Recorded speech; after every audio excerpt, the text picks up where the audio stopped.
Greetings, parish orphans and retrogrades. Happy Tuesday. It is July 9th. And today, in Rome, which is ahead of us in the U.S., a new synod document dropped, and there was an important press conference where Synod VIP Cardinal Gresh delivered offhandedly some very, very big news. We're going to talk about the new Synod doc for the October 2024 Synod. I've made big predictions about it. And we're going to talk about Cardinal Gresh's offhanded huge news in today's show. But first, I just want to talk a little bit about the nature of what a synod is, and how this ongoing synod, which has been extended a couple different times, is the perfect expression of Pope Francis's incrementalism. Not only, so a synod's like a mini gathering. It's not by itself perforce magisterial. It's an old term in the Christian Church, a Vatican II reinvigorated leitmotif that has been used in the post-conciliar era to unravel new ideas. Pope Francis, starting with the first synod under his pontificate the very next year after he took office, 2014, has been used to unravel incrementally revolutionary ideas. And that's what's been going on at the Synod on Synodality for a few different ideas, but the main one has been women deacons. Sometimes it's insinuated they'll be ordained. Most of the time it's insinuated they will be non-ordained, non-sacramental women deacons. And I've been calling this, having bets on it, wagers, making public prognostications, checking news semi-daily, at least weekly, since 2019, since the Middle Synod, often forgot about in the Francis Pontificate, the Amazon Synod.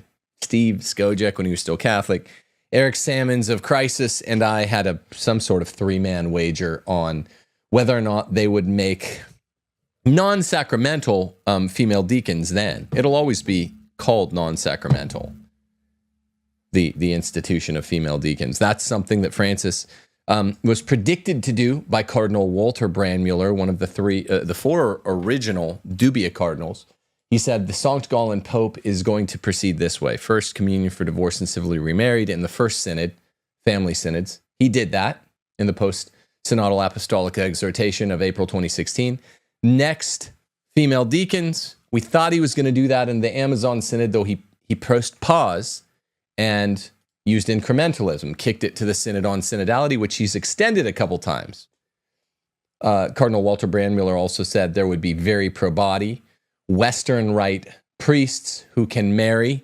That's been flirted with at the ongoing Synod on Synodality, but it's not that subversive, not as much as the other ideas, and it hasn't been flirted with nearly as much.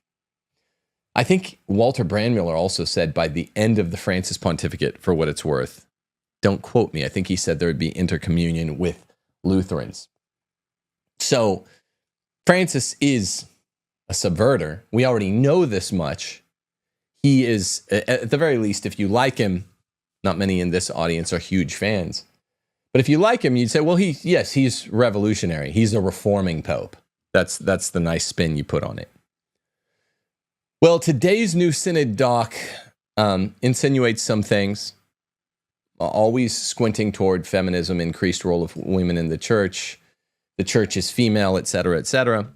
There are some in paragraphs, I think 13 and 14, there are some insinuations, and we're going to get to what Cardinal Gresh has said in the presser earlier today in Rome about the expanded role of ladies in the church, at least the study groups. And of course, when we talk about study groups that Francis requests, can you study whether or not pigs can fly for me? I just want to be sure. We know pigs can't fly. They don't have wings. Well, let's study it. And also while you study it, fashion some wings for pigs. That's what Francis always means. So Cardinal Gresh, the kind of head honcho of the synod, I mean, the Pope always is, but you have these two VIPs that are really in charge of executing, implementing the synod, and they are liberal Cardinals Hollerich and Cardinal Gresh. Today, Catholic Sat reports earlier, this is like 6:32 a.m., he at a presser says that Pope Francis has asked the Vatican's doctrinal office to study the question of women being ordained to the priesthood. It's just an aside, but it's massive, says Cardinal Sat. Now, you have heard everything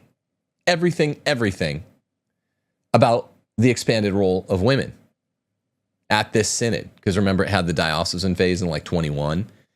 You've heard most consistently, the role of women is going to be expanded in the church beyond the huge expansion that Vatican II did, making women pretty much always the reader of the readings at Mass. Women run diocesan and parish life.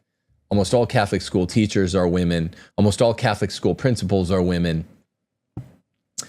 The church had never had women doctors. That means teachers of the church before Vatican II. After Vatican II, the post-conciliar church rushed to christen like 4 female doctors, so the number's not 0. And all we talk about in the church is the feminine genius. And in the 80s, John Paul II talked a lot about like, there is a good Christian feminism. It's just been really bad. And that bled into the 90s and the early 2000s. And the church is taken by most young men to be effeminate and anti-masculine. And you can't really say that that's wrong. You could just say, no, that's a misrepresentation. But you correctly said, whoever told you that, whatever young man's like, I don't want to go to church because it's girly. You're like, that's not true. The church is actually very, very masculine. But for the last 100 years or so, it's been taken over and commandeered and made to look feminine. And of course, Pope Francis is like, in lockstep. The synod on synodality is really the synod on women. It's really the synod on women. And Cardinal Gresh, VIP at the synod, said today in this presser, as they were releasing the new synod doc, that Pope Francis has asked the Vatican's doctrinal office to study the question of women being ordained,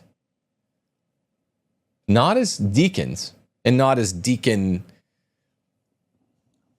analogies, the way I thought they're going to do it, but actually ordained to the priesthood. Now, this is Jesuit casuistry. To hope, which means a rational rooting for a concept. Hope for something that's impossible, like dare we hope that hell's empty? Well, the church tells us it's not. So we can't hope. You can wish because a wish can be irrational. I wish I had wings to fly. As St. Augustine says, you can't hope for impossibles or counterfactuals.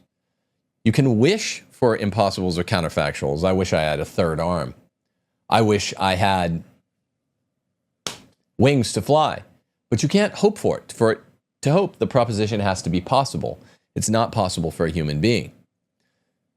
Bishop Barron famously writes about and talks lots about hoping that hell's empty, hoping that universalism or quasi-universalism or some near analogate is true. That's casuistry. If the head honcho of the church says, let me get a study commission on this, on hell being empty. Well, why study it if it's impossible? That's casuistry. That's what the Jesuits have been known for the last 175 years. And Pope Francis, the first Jesuit pope, always makes study commissions on novelties that he admits at the outset, oh, we can't do this. You all know we can't do this. But I want to study it anyway. Imagine, say, if I said I want to study, get a study commission together on the benefits of husbands locking their wives, chaining them to the radiator. People would go nuts. They'd be like, you support that, which I don't. And I've never called a study commission for it because I don't support it, you see? you call together as a head honcho of any organization, particularly the Roman Catholic Church, a study commission on something you plan to do. The casuistry of the Jesuits, sophistry, inheres in saying, no, it's not that I plan to do it. I just want to study it as if I planned to do it. Why? Why divert precious resources and time, man hours, sweat equity to studying something you're never going to do? The fact of the matter is that Francis might want to do this. Cardinal Gresh says so. At a presser today, he says Pope Francis asked the Vatican's doctrinal office, the DDF, the Dicastery of the Doctrine of the Faith, to study the question of women being ordained to the priesthood. Now, the casuistry is not whether or not he does it. The casuistry is saying, let's get a study commission. But when people say this is suspicious, he says, no, it's just for the sake of studies, bro. That's the casuistry. Also, the casuistry is the doublespeak, saying, 2 months ago that women can't be ordained even to the diaconate, meaning Cardinal, was it Gresh or Hollerich, said, yeah, they're going to do what that Tim, he didn't name me, what that Tim Gordon had called last September. It's going to be non-sacramental ordained female deacons that do everything that ordained sacramental male deacons do. That's what I call. You can go watch the show on September the 30th. I figured out how they're going to run this just before the 2023 synod. And Cardinal Gresh or Hollerich sometime a couple months ago said, yeah, that's correct. But then Francis came out shortly thereafter and he said, but they won't be ordained deacons. Women can't be. And Pope splainers rejoiced. And I was like, oh, I know. But you have to respond to the claims of the anti-Pope splainers like moi. I've never said that they'll be ordained for sure. I said they probably won't be. That would make it sacramental. They're just going to be an exact replicate of what an ordained deacon does. This is how Peronism, casuistry, sophistry, Jesuitism works. This is why, for people that know what they're talking about, in Catholic politics, this is how Romanita works. I've lived in Rome. You have to have Romanita to get anything done. It's casuistry. You have to finagle. They defended all the priests in Rome, in the pontifical schools, and in the chanceries. They all say, well, you can't get anything done without deceitfulness, the doublespeak. And that's why the doublespeak is at the heart of France's incrementalism.